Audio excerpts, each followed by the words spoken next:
বলেন আলহামদুলিল্লাহ।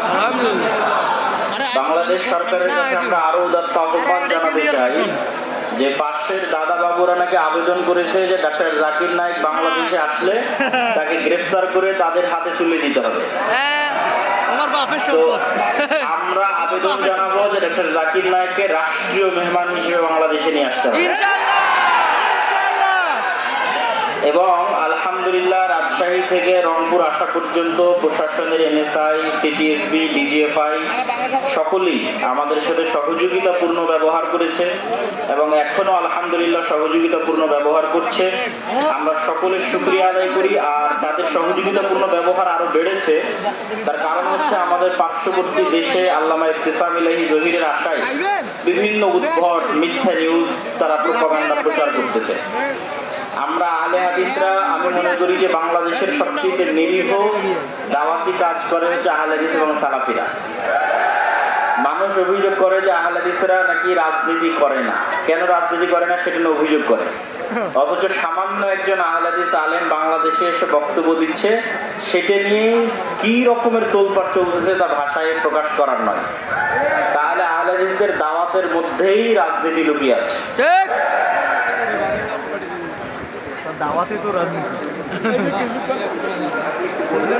আচ্ছা, আপনারা, আমি যদিও বক্তব্য দ্রুত শেষ করে দিই। আল্লামা ইফতিসাম ইলাহি জহির হাফিজাহুল্লাহ যে বিষয়ে বক্তব্য দিচ্ছিলেন সেই বিষয়টি ছিল ঈমান এবং ইলম। ঈমান বিল গায়ব, অদৃশ্যের উপর বিশ্বাস, আর ইলম আল্লাহ সুবহানাহু ওয়া তাআলা এবং তার রাসূলের পক্ষ থেকে আসা ইলম বা জ্ঞান। আমিও গত কয়েকদিন যাবৎ ঈমানের উপর বক্তব্য দিয়েছি। ঈমান বিল গায়ব, ঈমান বিল গায়ব হচ্ছে মুসলমানদের সবচেয়ে বড় সম্পদ। আর ঈমান বিল গায়ব না থাকলে মুসলমানেরা সবচেয়ে দুর্বল। কয়েকটা উদাহরণ দেই আপনাদের সহজভাবে বোঝার জন্য। মুসা আলাইহিস সালাতু ওয়াস সালাম ফেরাউনের তুলনায় দুনিয়াবি শক্তিতে সবচেয়ে দুর্বল ছিলেন। আজকের গাজার মানুষও ইসরায়েলের কাছে, তো মুসা আলাইহিস সালাতু ওয়াস সালাম যদি দুনিয়াবি বিজয়ের চিন্তা করতেন দুনিয়াবি ভাবে, দুনিয়াবি পদ্ধতিতে, তাহলে তিনি কখনোই বিজয় অর্জন করতে পারতেন না। কিন্তু মুসা আলাইহিস সালাতু ওয়াস সালামকে আল্লাহ সুবহানাহু ওয়া তাআলা শিখিয়েছেন যে ইন্নাল্লাহা আলা কুল্লি শাইইন কাদির, আল্লাহ সকল কিছুর উপর ক্ষমতাবান, পৃথিবীতে আল্লাহর ফেরেশতা বিরাজমান। অতএব মুসা, তুমি আল্লাহর ক্ষমতার উপর ভরসা রাখো এবং আল্লাহ সুবহানাহু ওয়া তাআলার ফেরেশতা তোমার সহযোগিতার জন্য সর্বদা তোমার সাথে আছে। তো মুসা আলাইহিস সালাতু ওয়াস সালামের হাতের লাঠিকে আল্লাহ সাপ বানিয়ে দিয়েছিলেন, সমুদ্রের মধ্যে আল্লাহ রাস্তা তৈরি করে দিয়েছিলেন, মরুভূমিতে আল্লাহ সুবহানাহু ওয়া তাআলা পাথর থেকে ঝর্ণা তৈরি করে দিয়েছিলেন, মরুভূমিতে আল্লাহ সুবহানাহু ওয়া তাআলা আসমান থেকে মান্না এবং সালওয়া খাবার পাঠিয়েছিলেন। এবং আল্লাহ সুবহানাহু ওয়া তাআলা তাদের জন্য এমন অসংখ্য ব্যবস্থাপনা করেছিলেন যেগুলো গায়েবী মদদ ছাড়া সম্ভব ছিল না, দুনিয়াবি কোনো শক্তি দিয়ে সম্ভব ছিল না।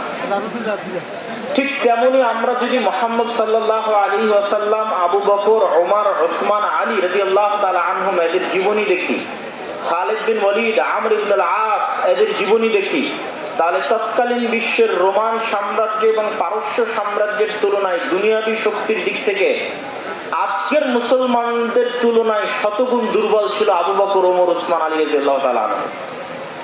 আজকের মুসলমানেরা আমেরিকা এবং ইসরায়েলের তুলনায় যত দুর্বল, মুহাম্মদ সাল্লাল্লাহু আলাইহি সাল্লাম এবং তার সাহাবীরা রোমান এবং পারস্য সাম্রাজ্যের তুলনায় তার চেয়ে শতগুণ বেশি দুর্বল ছিলেন। তাহলে তখনকার মুসলমানেরা বিজয় অর্জন করলো, এখনকার মুসলমানেরা মাজলুম কেন? কারণ কি? মুসা আলাইহিস সালাতু ওয়াস সালাম বিজয় অর্জন করলো, আজকের মুসলমানেরা মাজলুম, কারণ কি?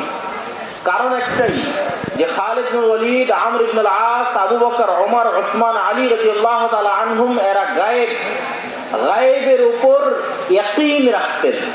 কেমন ইয়াকিন? দুই একটা ঘটনা শোনাই। গায়েবের একটা বড় বিষয় হচ্ছে ফেরেশতা। দুই একটা হাদিস শোনাই ফেরেশতাদের সম্পর্কে। একদিন এক সাহাবী যুদ্ধ করছে, তো দুই পাশে দুইজন সাদা ধবধবে পোশাক পরিধান করে তারাও যুদ্ধ করছে। সাহাবী বলছে, আমি এদেরকে পূর্বেও কোনোদিন দেখিনি, পরেও কোনোদিন দেখিনি। রাসূল সাল্লাল্লাহু আলাইহি ওয়াসাল্লামের সামনে যখন বর্ণনা দেওয়া হলো, তিনি বললেন, এরা ছিল জিবরাইল আর মিকাইল, আল্লাহ পাঠিয়েছিলেন যুদ্ধ করার জন্য। আল্লাহু আকবার। উহুদের যুদ্ধে হানজালা রাদিয়াল্লাহু তাআলা আনহু শহীদ হয়েছে। তিনি বাসর ঘর থেকে বের হয়ে যুদ্ধের মাঠে গেছিলেন। রাসূলুল্লাহ সাল্লাল্লাহু আলাইহি ওয়াসাল্লামকে সাহাবীরা বললেন, তাকে গোসল দেওয়াতে হবে। রাসূল সাল্লাল্লাহু আলাইহি ওয়াসাল্লাম উত্তরে বললেন, তাগসিলুহুল মালায়েকা, ইতিমধ্যেই ফেরেশতারা তাকে গোসল দেওয়া সম্পূর্ণ করেছে। আল্লাহু আকবার।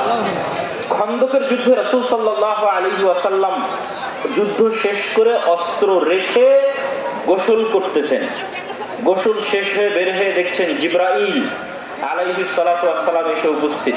তিনি বলছেন, আপনি অস্ত্র রেখে দিয়েছেন, আমরা তো অস্ত্র রাখিনি। তো কেন তোমরা অস্ত্র রাখনি?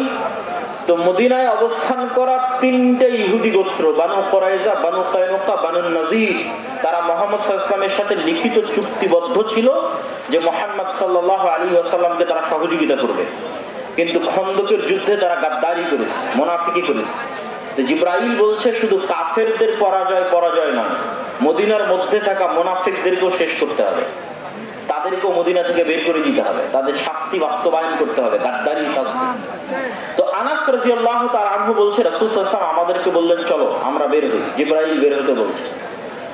তো যখন সাহাবীরা বানু কুরাইজা, বানু কায়নুকা, বানু নযীর গোত্রের দিকে অভিযান পরিচালনার জন্য বের হলেন, তখন তারা তাদের সামনে জিবরাইলের ঘোড়সওয়ার বাহিনীর উড়ন্ত ধুলা দেখতে পাচ্ছিলেন। বলেন আল্লাহু আকবার। আনাস রাদিয়াল্লাহু তাআলা আনহুর বর্ণনা যে তারা নিজেরা দেখছিলেন জিবরাইলের বাহিনীর উড়ন্ত ধুলা। একদিন রাসূল সাল্লাল্লাহু আলাইহি ওয়াসাল্লাম মসজিদে নববীতে বসে আছেন, একজন ব্যক্তি আসলো। ওমর রাদিয়াল্লাহু তাআলা আনহু বলছেন, মদিনার কেউ তাকে চিনে না, আর সফরের কোনো চিহ্ন নাই। জিজ্ঞেস করছে, ইসলাম কাকে বলে, ঈমান কাকে বলে, ইহসান কাকে বলে, কিয়ামত কখন হবে। সবকিছু জিজ্ঞাসা শেষে যখন বিদায় নিচ্ছে, তখন রাসূল সাল্লাল্লাহু আলাইহি ওয়াসাল্লাম জিজ্ঞেস করছেন, তোমরা জানো ইনি কে? বলে, না, আমরা তো জানি না। তো বলে, ইনি হচ্ছেন জিবরাইল আলাইহিস সালাতু ওয়াস সালাম, এসেছিলেন তোমাদের দ্বীন শিক্ষা দেওয়ার জন্য। তো রাসূল সাল্লাল্লাহু আলাইহি ওয়াসাল্লামের জীবদ্দশায় ফেরেশতা সংক্রান্ত যদি শুধু হাদিস জমা করি, যেটি আমাদের সালাফি কনফারেন্সে যে নতুন বই আসতেছে, আল্লাহর পথে যাত্রা, আগামী 6 ও 7 নভেম্বর সালাফি কনফারেন্স। আপনাদের যে মেহমান আল্লামা ইবতিসাম ইলাহি জহির, তিনিও সেখানে বক্তব্য দিবেন। আপনাদের সকলের উপস্থিত হওয়ার আহ্বান। বলেন ইনশাআল্লাহ। আজকে হয়তো মনোযোগ দিয়ে খুব ভালোভাবে শুনতে পারলেন না, ওই দিন ইনশাআল্লাহ আশা করি আপনারা খুব ভালোভাবে মন দিয়ে শুনতে পারবেন। তো এই আল্লাহর পথে যাত্রা বইয়ে এই দলিলগুলো বিস্তারিত উল্লেখ করা আছে। তো সারমর্ম কি? রাসূল সাল্লাল্লাহু আলাইহি ওয়াসাল্লাম বলতেছেন যে জিবরাইল আমাকে মিসওয়াক করতে বলছে, কেননা আমার মুখের গন্ধে সে কষ্ট পায়। রাসূল সাল্লাল্লাহু আলাইহি ওয়াসাল্লাম বলছেন, তোমরা মসজিদে পেঁয়াজ রসুন খেয়ে যেও না, কেননা ফেরেশতারা মসজিদে থাকে, তারা কষ্ট পায়। রাসূল সাল্লাল্লাহু আলাইহি ওয়াসাল্লাম একদিন বললেন, বাড়িতে আজকে জিবরাইল আসেনি, ঘটনা কি? তো বাড়িতে ছবি ছিল, জিবরাইল আসেনি।